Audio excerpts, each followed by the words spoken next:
കുടുംബത്തിന്റെ പിന്തുണ, നിയമവ്യവസ്ഥ, നമ്മൾ മാതാപിതാക്കൾ, നമ്മൾ അവർക്ക് കൊടുത്ത നമ്മുടെ ഈ ജീവിതം എന്ന് പറയുന്നത്. ഹലോ, എല്ലാവർക്കും പുതിയൊരു വീഡിയോയിലേക്ക് സ്വാഗതം. എല്ലാവരും സുഖമായിട്ടിരിക്കുന്നു? ഞങ്ങളിവിടെ സുഖമായിട്ടിരിക്കുന്നു കേട്ടോ. എന്നാലും നമ്മുടെ കേരളത്തിൽ നടന്നുകൊണ്ടിരിക്കുന്ന ഓരോരോ വിഷയങ്ങൾ രാവിലത്തെ ന്യൂസിൽ അത് നമ്മൾ മറ്റൊരു സ്റ്റേറ്റിലിരുന്ന് നമ്മളിങ്ങനെ കാണുമ്പം ഒരുപാട് മനസ്സിങ്ങനെ നീറുകയാണ് കേട്ടോ. എങ്ങനെ നാട്ടിലോട്ട് ഇനി വരും, നാട്ടിലോട്ട് വരണം എന്നുള്ള ചിന്ത പോലും ഇപ്പോൾ വേണ്ടാന്ന് വെക്കേണ്ട ഒരു അവസ്ഥയിലോട്ടാണ് മാറിക്കൊണ്ടിരിക്കുന്നത്. എന്താണെങ്കിലും കഴിഞ്ഞ ദിവസം താമരശ്ശേരിയിൽ നടന്ന ആ അതിദാരുണമായ സംഭവം നമ്മളെല്ലാവരും വളരെ ദുഃഖത്തിലാഴ്ത്തിയ ഒരു കാര്യമാണ്. ഒരു വിദ്യാർത്ഥിയുടെ മരണം ഒട്ടും യാദർശികമല്ല. നമ്മുടെ സമൂഹത്തിൽ നടക്കുന്ന അക്രമങ്ങൾ അത് വളരെ നിസ്സാരമായി കാണുന്ന സംസ്കാരത്തിൻ്റെ ഒരു പ്രതിഫലനമാണ് നമ്മളിപ്പം അനുഭവിച്ചുകൊണ്ടിരിക്കുന്നത്. പൂർവികരായ ആൾക്കാരുടെ ശത്രുതകൾ അത് അവർ പറഞ്ഞു തീർക്കും, അത് നമുക്കൊരു പാഠമാണ്. പക്ഷെ ഇപ്പോഴത്തെ കുട്ടികളെ സംബന്ധിച്ച് ഒരു ചെറിയ വാക്കുതർക്കം ഉണ്ടായാൽ പോലും അത് അവസാനിക്കുന്നത് കൊല്ലിലും കൊലയിലുമാണ്. ലോകം അങ്ങനെ അതിവേഗം മുന്നോട്ട് പോകുമ്പോൾ ഇന്നത്തെ തലമുറയ്ക്ക് ചില അടിസ്ഥാന മൂല്യങ്ങൾ അത് അവർക്കിടയിൽ ഇല്ല. അതായത് ക്ഷമ എന്താണോ, സ്നേഹം എന്താണോ, ഉത്തരവാദിത്വം എന്താണോ, അങ്ങനത്തെ യാതൊരുവിധ ബോധവും ഇപ്പോഴത്തെ കുട്ടികൾക്കില്ല. എന്താണ് ഇതിനുള്ള കാരണം എന്നൊക്കെ നമ്മൾ ചിന്തിച്ചിട്ടുണ്ടോ? മെയിനായിട്ടും നമ്മുടെ പാരൻറ്റിങ് തന്നെയാണ്. ഇപ്പോഴത്തെ കാലത്തെ പാരൻറ്റിങ് തന്നെയാണ് അതിന് മെയിനായിട്ടുള്ള കാരണം.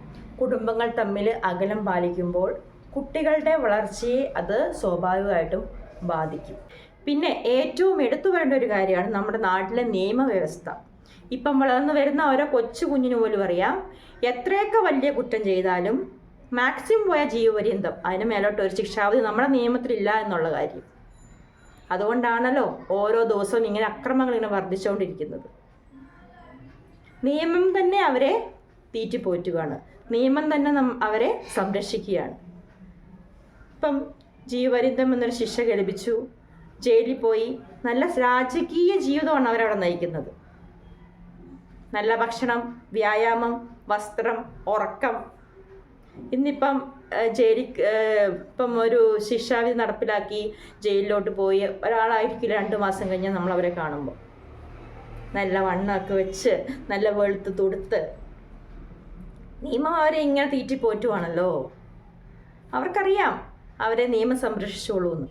ഇപ്പോഴത്തെ കുട്ടികൾക്കറിയാം ഏതൊക്കെ രീതി തെറ്റ് ചെയ്താൽ ശിക്ഷ ലഭിക്കും, ഏതൊക്കെ രീതി തെറ്റ് ചെയ്താൽ ശിക്ഷ ലഭിക്കത്തില്ല, ഏതൊക്കെയാണ് അതിൻ്റെ ശിക്ഷാരീതികൾ എന്നൊക്കെ എല്ലാ കാര്യവും ഇപ്പോഴത്തെ കുട്ടികൾക്കറിയാം. അതാണല്ലോ അവർ കൂട്ടത്തല്ല് നടത്തിയത്. അതാണല്ലോ ഇൻസ്റ്റാഗ്രാമിൽ അങ്ങനെ ഒരു വോയിസ് റെക്കോർഡ് നമ്മൾ കേൾക്കാനിടയായത്. കൂട്ടത്തല്ലിൽ ഒരുവനെ തല്ലിക്കൊന്നാൽ ശിക്ഷ വലിയ കാര്യമായിട്ട് ലഭിക്കത്തില്ല എന്ന് 10ാം ക്ലാസ്സിൽ പഠിക്കുന്ന കുട്ടികൾ പറയുന്ന സംസാരമാണിതൊക്കെ. ഇനിയാണ് മുഹമ്മദ് ഷഹ്ബാൻ എന്ന ആ കുട്ടിയെ മരണത്തോട് തള്ളിവിട്ട ആ 5 പേര് ജീവിക്കാൻ തുടങ്ങുന്നത്. അതുപോലെ തന്നെ നമ്മളെ ഫസാൻ, ഇതുപോലെ കുറേ പേരുണ്ട് കേട്ടോ. ഇനിയിപ്പം കുറേ പേരിങ്ങനെ രംഗത്തോട്ട് വരാനിരിക്കുന്നു. ഇവരൊക്കെ ജീവിക്കാൻ തുടങ്ങുന്നത് ഇനിയാണ്. നിയമം അവരെ തീറ്റിപ്പോറ്റാൻ പോവുകയാണ് നല്ല രാജകീയ രീതിയിൽ. എന്താണല്ലേ നമ്മുടെ നാട്ടിലെ ഓരോ അവസ്ഥകൾ.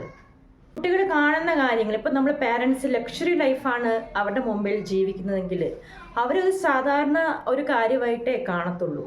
ഇപ്പം എൻ്റെയൊക്കെ ജീവിതത്തിൽ പറയുവാണെങ്കിൽ എൻ്റെയൊക്കെ ചെറുപ്പത്തിൽ ഞങ്ങളൊക്കെ ഭക്ഷണം കഴിക്കുന്ന ഒരു രീതിയുണ്ട്. ഇപ്പോഴത്തെ പോലെ വലിയ ഡൈനിങ് ടേബിളും കാര്യങ്ങളൊന്നുമില്ല. നമ്മുടെ അടുക്കളയിൽ അവിടെ ഒരു കുഞ്ഞു ടേബിളുണ്ട്. എല്ലാവരും ടേബിളിലൊന്നും അല്ല ഇരിക്കുന്നത്. കുറച്ച് പേര് നമ്മുടെ ഒരു കുഞ്ഞു കൊരണ്ടിയൊക്കെ ഉണ്ടല്ലോ പണ്ടത്തെ കാലത്തെ, ആ കൊരണ്ടയിലൊക്കെയാണ് അപ്പച്ചനും മമ്മി ഇരിക്കുന്നത്. ഞങ്ങൾ അവിടെ ചുറ്റും കൂടി എല്ലാവരും ആ ഒരു കുഞ്ഞടുക്കളയ്ക്കുള്ളിൽ ഉണ്ടാവും ഭക്ഷണം കഴിക്കുന്ന സമയത്ത്. ഒരുപാട് നേരം വർത്തമാനമൊക്കെ പറഞ്ഞ് അത് കഴിഞ്ഞ ശേഷം പിന്നെ കുരിശുവരയാണെങ്കിലും ഒന്നിച്ചിരുന്നാണ് കുരിശുവരയ്ക്കത്തുള്ളൂ. അതും കറക്റ്റ് സമയത്ത് ഒരു 5-10 മിനിറ്റ് അങ്ങോട്ടും ഇങ്ങോട്ടും മാറിയാലായി. എന്നാലും കുരിശുവര അതും എല്ലാവരും ഒരുമിച്ചാണ്. എങ്ങാനും കുരിശുവരയുടെ ഇടയ്ക്ക് ഞാനിങ്ങനെ എന്തേലുമൊക്കെ കോപ്രായമൊക്കെ കാണിച്ചുകൊണ്ടിരിക്കുവാണെങ്കിൽ അപ്പം മമ്മി ഇങ്ങനെ ഒരു ഉരുട്ട് നോട്ടമുണ്ട്. അതൊക്കെ എൻ്റെ മനസ്സിൽ ഇപ്പോഴും ഇങ്ങനെ കിടക്കുകയാണ്. ഭക്ഷണം കഴിക്കുന്ന സമയത്തൊക്കെ ആണെങ്കിൽ നമ്മൾ തിന്നുന്ന പാത്രത്തിലെ ഭക്ഷണം കഴിച്ച് കഴിഞ്ഞാലും സംസാരം തീരത്തില്ലായിരുന്നു കേട്ടോ. പിന്നെ ഞങ്ങൾ കഴിച്ച് എഴുന്നേറ്റ് പോയാലും അപ്പച്ചനും മമ്മി വീണ്ടും സംസാരിച്ചുകൊണ്ടേ ഇങ്ങനെ ഇരിക്കുന്ന കാണാം.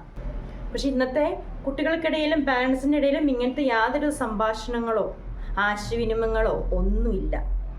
അതാണ് ഇപ്പോഴത്തെ കുട്ടികൾ മെയിനായിട്ടും മോശമാകാനുള്ള ഒരു പ്രധാന കാരണമെന്ന് പറയുന്നത്. മാത്രമല്ല വളരെ സന്തോഷകരമായ മറ്റൊരു കാര്യം എന്ന് വെച്ചാൽ നമ്മുടെയൊക്കെ ചെറുപ്പത്തിൽ ശനിയാഴ്ച ദിവസം സ്കൂളിൽ അവധിയാണ്. ആ ഒരു ദിവസം നോക്കിയായിരിക്കും ഞങ്ങളുടെ വല്യപ്പച്ചനും വല്യമ്മച്ചിയും, അതായത് അപ്പച്ചൻ്റെ ചാച്ചനും അമ്മയും നമ്മുടെ വീട്ടിലോട്ട് വരുന്നത്.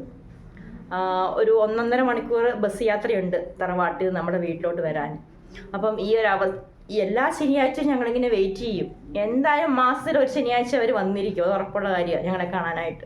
അപ്പം ഞങ്ങളിങ്ങനെ നോക്കിയിരിക്കും ഏത് ശനിയാഴ്ചയാവും വരുന്നത്. എല്ലാ ശനിയാഴ്ച ആകുമ്പോഴും ഇങ്ങനെ നോക്കിയിരിക്കും, ഇന്ന് ഈ ശനിയാഴ്ച വരുമോ. അപ്പം വരുന്ന ആ ഒരു സമയമുണ്ടല്ലോ, നമ്മുടെ വീടിന് മുന്നിൽ റബ്ബർ തോട്ടമാണ്. അപ്പോൾ ഒരു ഇടവഴി കൂടെയാണ് വരുന്നത് വീട്ടിലോട്ട്.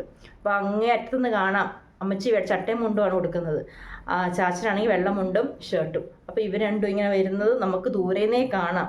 ഞാൻ ഓടി ചെല്ലും, കാരണം എന്താണെന്ന് പറയുക, ഇവരുടെ കയ്യിൽ ഞങ്ങൾക്ക് ഇഷ്ടമുള്ള പലഹാരങ്ങളുണ്ട്. എന്താ ബോണ്ട, സുഗിയൻ, അങ്ങനെയുള്ള എല്ലാം കൈനിറച്ച് മേടിച്ചുകൊണ്ടേ വരത്തുള്ളൂ. അപ്പം അത് മേടിക്കാനായിട്ട് ഞാനിങ്ങനെ ഓടി ചെല്ലും. പിന്നെ 2 ദിവസം വീട്ടിൽ മേളമാണ്, എല്ലാവരും കൂടെ ഒത്തൊരുമിച്ച് അടിപൊളി. ഈ ഒരു ഓർമ്മയുണ്ടല്ലോ, ഈ ഒരു ഓർമ്മയൊക്കെ ഇപ്പോഴും നമ്മുടെയൊക്കെ മനസ്സിലിങ്ങനെ തങ്ങി നിൽക്കണം എന്നുണ്ടെങ്കിൽ ആ ഒരു കാലത്തെ ജീവിത രീതി തന്നെയാണ്. ആശയവിനിമയം നമ്മുടെ കുടുംബത്തിൽ അത്യാവശ്യമായ ഒരു കാര്യമാണ്. കുട്ടികൾക്കിടയിൽ എന്ത് സംഭവിച്ചാലും അത് വന്ന് നമ്മുടെ കുടുംബത്തിൽ, അതായത് നമ്മുടെ പാരൻസിൻ്റെ അടുത്ത് വന്ന് ഷെയർ ചെയ്യാനുള്ളൊരു മനോഭാവം ആ കുട്ടികളെ വളർത്തിയെടുക്കണം. അത് വളർത്തിയെടുക്കേണ്ടത് നമ്മുടെ കുടുംബത്തിൽ നിന്ന് തന്നെയാണ്. നമ്മുടെ പാരൻസ് തന്നെയാണ് അത് കുട്ടികളിൽ വളർത്തിയെടുക്കേണ്ടത്.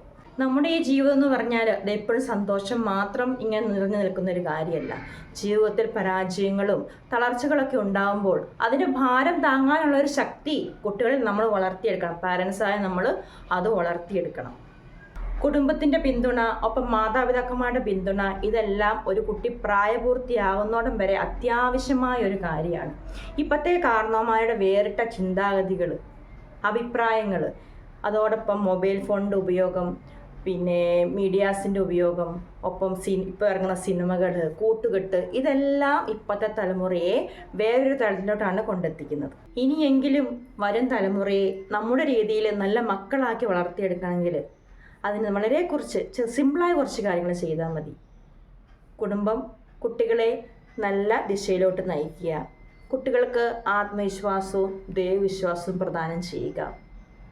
കുട്ടികൾക്കിടയിൽ എന്ത് സംഭവിച്ചാലും എന്ത് പ്രശ്നം ഉണ്ടായാലും അത് വീട്ടിൽ വന്ന് ഷെയർ ചെയ്യാനുള്ളൊരു മനോഭാവം ആ കുട്ടികളെ വളർത്തിയെടുക്കുക.